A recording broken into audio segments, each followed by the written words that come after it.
Hello welcome, स्वागत है आप सभी का इस वीडियो में। आज मैं बात करूंगा जो आपके एग्ज़ाम हैं उसके रिगार्डिंग बात करूंगा कि आपको आपके लास्ट 30 दिन बचे हुए हैं। अब इसमें कोई शक नहीं होगा कि ज़्यादा दिन बचे हैं या कम दिन बचे हैं, क्योंकि आज 13 तारीख है और अगले मंथ के आपके 14 तारीख को होगा। मतलब अब इसमें कोई दो राय नहीं है कि इसमें 30 दिन से भी अधिक दिन होंगे। आज मतलब ये महीना 31वां है तो एक दिन आपको अधिक मिल सकता है, मतलब 30 दिन या 31 दिन मान सकते हो आप। मतलब आपको फुल प्रूफ प्लान इसमें मिलेगा। अगर आपने अभी तैयारी अपना स्ट्रॉन्ग नहीं किया है तो मतलब आपका जो छूट गया है पीछे बहुत ज़्यादा, तो आप इस वीडियो को देख सकते हैं। अगर नहीं छूटा है तो भी एक फुल प्रूफ प्लान के लिए आप देख सकते हैं कि कैसे प्लान बना सकते हैं आप, ताकि आप अच्छा स्कोर कर पाएँ और मतलब कि कट ऑफ से ऊपर मार्क्स आपके आ पाएँ। और इसमें सिलेबस यहाँ पर थंबनेल में जैसा लिखा है, how to recover and complete syllabus, वो भी आपको देखने को मिलेगा। हाँ, ये देखिए कि जो अगर आप एनडी का एस्पिरेंट हैं तो ये आप देख सकते हैं, और सीडीएस वाले तो देखना ही है, क्योंकि ये मतलब मैंने मॉक टेस्ट लगाए हैं कुछ, उनके मार्क्स में बताऊंगा। मैं अपनी डेली रूटीन बताऊंगा और कहाँ से मैं मॉक लगाता हूँ, क्या मेरे पास ऑफलाइन है या ऑनलाइन, ये भी मैं बताऊंगा। तो इस वीडियो को भी देखना, कल आएगा ये वीडियो नेक्स्ट है। उसके बाद आपको मिलेगा आपके लिए, ये सबके लिए है जो भी चाहे देख सकता है। प्रेसिडेंट का जो टॉपिक है उसको मैं लेकर आऊँगा, और इसमें शॉर्ट ट्रिक्स होंगे, मतलब बहुत लंबा वीडियो नहीं होगा, शॉर्ट में रहेगा। जो भी रहेगा शॉर्ट में रहेगा, मतलब लंबा नहीं होगा, ज़्यादा एक्सप्लेनेशन नहीं होगा, लेकिन सब कुछ होगा, बहुत कुछ होगा इसमें और मैं बताऊंगा। और वीडियो आपको ऐसा इंटरफेस देखने को मिलेगा। और इसमें आप मतलब एसएससी एग्ज़ाम्स को भी अगर टारगेट कर रहे हैं तो देख सकते हैं, क्योंकि मतलब कंसेप्ट नहीं बदलते, आपको भी पता होगा, क्योंकि एक बार जो कंसेप्ट पढ़ लिया वो नहीं बदलता है। तो देखिए, फुल प्रूफ प्लान जो है हमारा ये रहने वाला है कि अगर आपने अभी तक सिलेबस नहीं कंप्लीट किया है, सिलेबस का छोड़ो, मतलब अबे ये तो थर्ड आ गया, मतलब पहले दूसरा से नहीं आया। ये मैंने आपको स्ट्रेटजी पहले भी बताया है, इंग्लिश स्ट्रेटजी मैंने ये पहले भी बताया है, vocab and reading, source, CDS and ये एग्ज़ाम पेपर। अगर आप अभी तक नहीं किए हैं तो आपको डेली करना चाहिए अब ये। अगर आप एनडीए के लिए प्रिपेयर कर रहे हैं तो आपको सीडीएस के भी पीवाईक्यूज देखने चाहिए। उसमें एक चीज़ को छोड़ दो, मतलब एस1 एस6 छोड़ दो, बाकी सब। और हाँ, पैसेज, क्योंकि ये लेंदी होते हैं और ये करने में ज़्यादा टाइम लेते हैं, लेकिन बाकी सब तो करने में समय नहीं लगता, क्योंकि मैं देता हूँ सीडीएस का मॉक, तो मुझे पता है। क्योंकि अगर आप इस चीज़ पर, पैसेज पर ज़्यादा और मतलब एस1 एस6 वाले पर ज़्यादा ध्यान दोगे तो टाइम बहुत ज़्यादा किलोगे, मतलब उतनी देर में आप मतलब पूरा पेपर कर सकते हो जितनी देर में वो होगा, तो उसको नहीं करना है आपको, और अपना एनडीए का एग्ज़ाम पेपर देना है। और मैं सोर्स भी बताऊंगा आज, वोकैब एंड रीडिंग आपको करना है, अगर नहीं किया तो अब करो। कैसे करना है ये बता दूंगा अभी। ये इंग्लिश के लिए स्ट्रेटजी मैंने बताया था, जीके के लिए स्ट्रेटजी बताया था, और आज भी सुन लो। मतलब अभी तक जीके जी सब आपने थोड़ा सा भी नहीं पढ़ा है। कई लोग तो अभी शुरुआत करेंगे, मतलब कब, अभी 2 दिन पहले, 4 दिन पहले, या अभी मतलब एग्ज़ाम जब 30 दिन हो गया तो सोचेंगे कि क्रैश कोर्स कर लेते हैं। उसका कोई फ़ायदा नहीं है, क्योंकि देखो, क्रैश कोर्स करने से कुछ नहीं होता, आपको आना भी तो चाहिए। क्रैश कोर्स कर लोगे और सारी चीज़ें भूल जाओगे, मतलब जैसे फिजिक्स, जियोग्राफी, हिस्ट्री आपने किया और भूल गए, और जब एग्ज़ाम आएगा तो आपने क्वेश्चन भी नहीं किए हैं तो आपका मतलब मार्क्स थोड़े मिलेगा, थोड़े बढ़ सकता है। अगर आप शुरुआत कर रहे हैं तो आपके लिए ये है कि आप अगली इनटेक के लिए दोगे, लेकिन मैंने पहले भी बताया है, या आप पहले से भी तैयारी कर रहे होंगे तो आपने सिलेबस को अब तक कंप्लीट कर लिया होगा, क्योंकि अभी तक नहीं किया तो बहुत मुश्किल है, मुश्किल ही नहीं नामुमकिन मैं तो कहूँगा, क्योंकि मैंने भी दिया है तो जानते हैं कि इसका सिलेबस कितना वास्ट है और इसमें कैसे सवाल पूछे जाते हैं। मतलब सिलेबस तो अब करना इम्पॉसिबल है, लेकिन सिलेबस कर लिया ये भी बताया हुआ है, ये पूरा बताया हुआ है, तो इस पर ज़्यादा चर्चा नहीं करते हैं क्योंकि ये 3 मंथ वाला स्ट्रेटजी है। मतलब first clear full concept with examples. अगर आपने मतलब ये फॉलो किया हो, मैंने 3 महीने पहले बनाया था वीडियो, उसके बाद अभी तक स्ट्रेटजी पर नहीं बनाया, लेकिन अब थोड़ा समय ऐसा आ गया है कि अब पढ़ने का भी मन नहीं कर रहा होगा आपका, तो ऐसे समय में गाइड करना थोड़ा अच्छा होता है। तो यहाँ पर देखिए आपको फर्स्ट में क्या करना है। मैं ये मानता हूँ कि आपने अभी तक पूरा सिलेबस आपका कंप्लीट हो चुका होगा, भले ही आप रिवाइज़ नहीं किए होंगे, रिवीजन नहीं किए होंगे, तो उसके मतलब यहाँ तक आपने किया होगा तो सही है।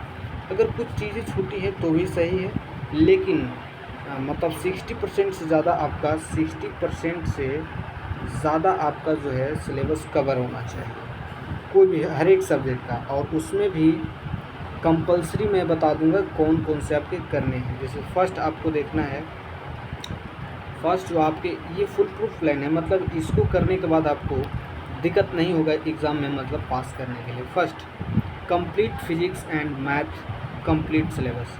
मतलब अगर आपने कुछ छोड़ा भी है किसमें, फिजिक्स में, चलो ये तो हार्ड है इसको छोड़ देते हैं, फिर नहीं समझ में आ रहा है लेंदी है तो इसको छोड़ देते हैं, तो ये ठीक नहीं है।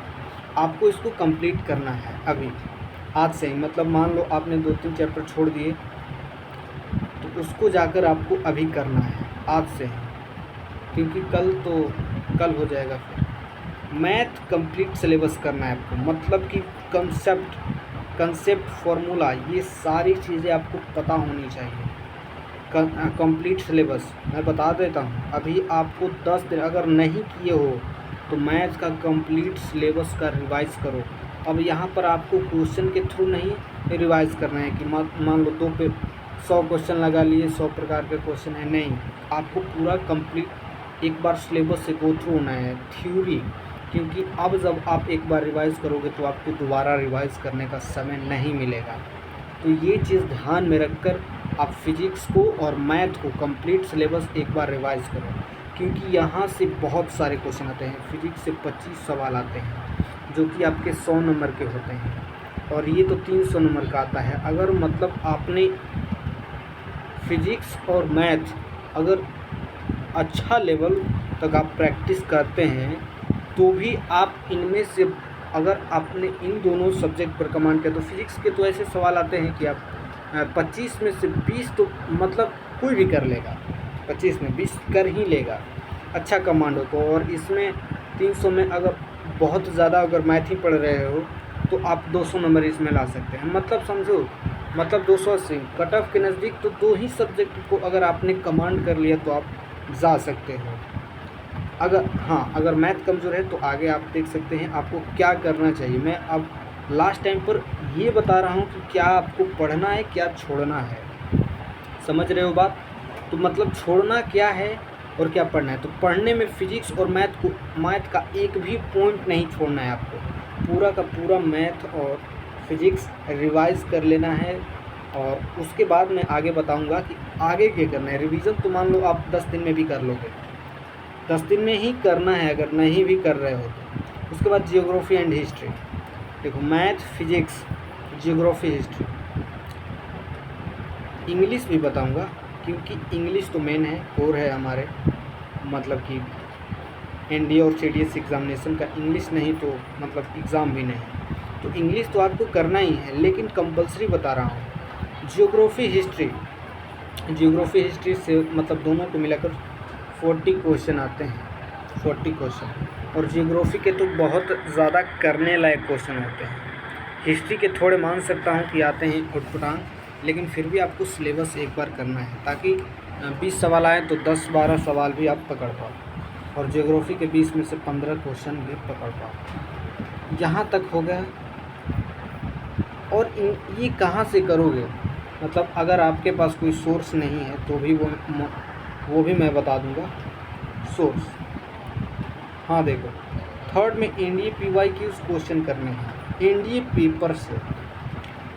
पेपर से अगर आपने कोई बुक नहीं ख़रीदा है, अगर आपने कोई मतलब बैच नहीं लिया है ऑनलाइन या ऑफलाइन नहीं जाते, मतलब खुद से सेल्फ स्टडी करते हो, या फिर कहीं भी पढ़ते हो, तो आपके लिए ये एप्लीकेशन बहुत ही मतलब आवश्यक होगा, जो कि यहाँ पर शुरू में ही था। देखो यहाँ पर थर्ड एनडीए पीवाईक्यूज क्वेश्चन कहाँ से लगाने हैं, आपको यहाँ से लगाने हैं। एनडीए पेपर्स आपको कहाँ से मिलेगा, गूगल पर भी ऑनलाइन मिल जाएगा।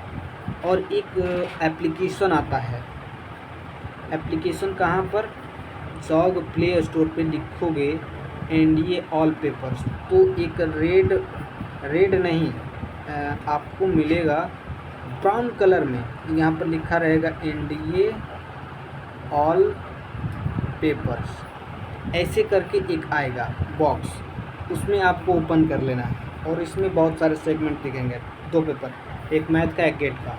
और वहाँ से आपको 2025, 24, 23 मतलब 10-12 साल के कोर्स मतलब पेपर वहाँ पर मिलेंगे। अगर अलग मतलब सॉल्यूशन अलग है, और आप उसको 10 बार भी लगा सकते हैं एक पेपर को वहाँ पर। तो ये आपके लिए इम्पोर्टेंट है। और वहीं से वोकैब कीजिए, इडियम्स कीजिए। 2-3 साल पीछे जाओगे ना, तो आपको मतलब वोकैब भर के मिलेगा वहाँ पर, वोकैब भर के मिलेगा। 10 एंटोनिम, 10 सिनोनिम, 10 इडियम्स, फ्रेज, मतलब इतने सारे आते हैं वहाँ पर, हैं अवेलेबल हैं। यहाँ से जाकर फ़ायदा उठाओ आप, क्योंकि ये लास्ट टाइम है, लास्ट टाइम में यहीं करोगे आप, यहीं करना चाहिए। और जीके के लिए भी यहीं करना है आप, क्योंकि अब आप कहाँ से करोगे पीवाईक्यूज, अगर बुक है तो बुक से करो, और नहीं तो इसका यूज़ करो। बुक है तो बुक से भी पढ़ो, यहाँ से भी पढ़ो, क्योंकि ये पेपर्स हैं, मतलब यहाँ पर पेपर हैं। मैं भी देता हूँ अपने सीडीएस एग्ज़ाम का मैं भी देता हूँ, मेरे पास बुक भी है।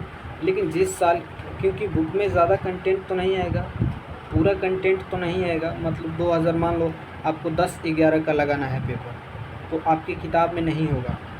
14, 15 या 16 के बाद का होगा, 24 तक होगा, 25 का मान लो पेपर हुआ, ना जाने हो या ना हो, लेकिन ऑनलाइन तो है। आप वहाँ से जाकर मॉक टेस्ट के फॉर्म में लगा सकते हैं, अपने बुक पर लिख सकते हैं, नंबरिंग देकर 1, 2, 3, 4 ऐसे लिखकर ऑप्शन टिक करें। और उसके बाद आप वहाँ पर जाकर आंसर क्लिक करें, यहाँ पर लिखे जो मान लो गलत हो गया, ये लगाए थे गलत हो गया, और यहाँ पर मान लो सी आंसर है तो लगा लो। फिर जाकर पेपर खोल लो, उसमें देखो कि सी हो रहा है तो क्यों हो रहा है, अब उसको पढ़ो, समझे। तो इस तरह से आपको करना है, और ये मतलब एक अच्छा है, क्योंकि ऑनलाइन और ऑफलाइन सभी चीज़ आपको नहीं मिल सकती, आपको ये मिल ही नहीं सकता, क्योंकि कितना खोजोगे, कितना ढूंढोगे, और वो अवेलेबल है। तो ये आपको चीज़ें करनी चाहिए। और ये एक लास्ट पॉइंट, मतलब ये वीडियो आप देखना मत भूलिएगा। ये तो आप एनडीए वालों के लिए महत्वपूर्ण है ही। किस चीज़ में, मॉक में, वहाँ पर भी मैं मॉक टेस्ट दिखा दूंगा एप्लीकेशन को कल, अगर नहीं आप कर पाते हैं तो। और उसका लिंक मैं भी डिस्क्रिप्शन में डाल दूँगा, ठीक है, उस एप्लीकेशन का नाम भी डाल दूँगा। और ये प्रेसिडेंट मैं लेकर आ रहा हूँ, और मतलब ऐसा मत समझिएगा कि सारे टॉपिक मैं करा सकता हूँ, लेकिन कुछ ट्रिक्स से मतलब आपको मिल जाएगा। और अगर आपको ये फ़ायदेमंद होगा तो कमेंट ज़रूर कीजिएगा।